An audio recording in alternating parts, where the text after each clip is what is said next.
ऐसी महामारी विश्व ने कभी पिछले 100 वर्षों में नहीं देखी। स्वाभाविक है, हर देश ने अपने दीवार खड़ी कर दी, और वो भारत जो विश्व में झोली फैलाकर वैक्सीन की गुहार करता था, प्रधानमंत्री जी के नेतृत्व में संकल्प में जब उन्होंने कहा विश्व के लिए चुनौती, पर भारत हर चुनौती को अवसर में परिवर्तित करेगा।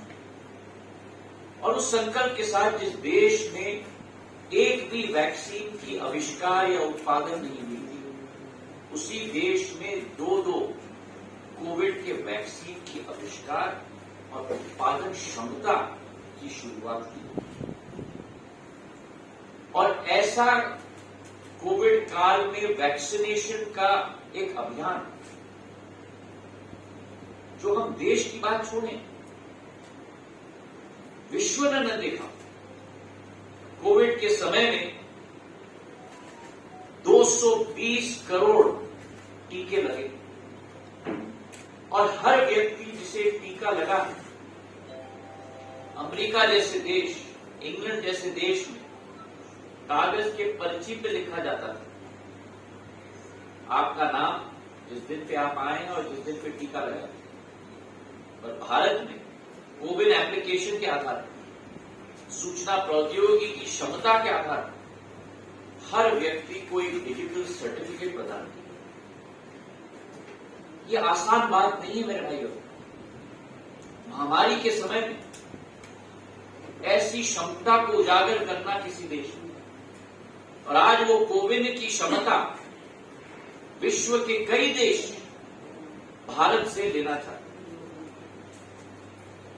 केवल भारत में 220 करोड़ टीकाकरण नहीं हुए, लेकिन जो देश विदेश से वैक्सीन की आयात करता था, वही देश ने 100 देशों तक,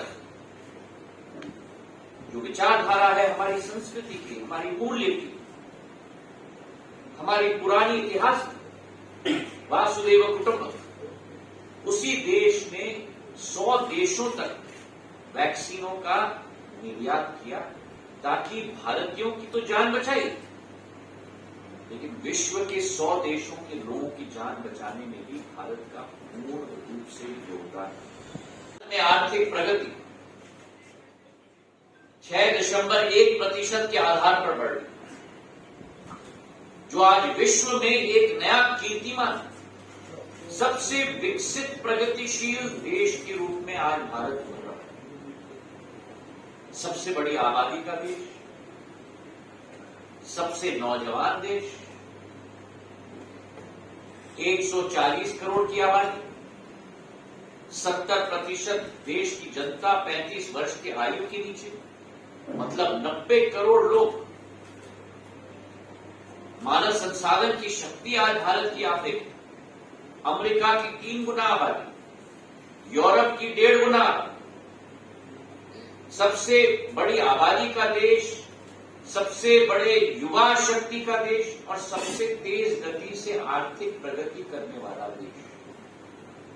आज ये छवि भारत की प्रधानमंत्री जी के नेतृत्व में विश्व पटल पर बन चुकी है,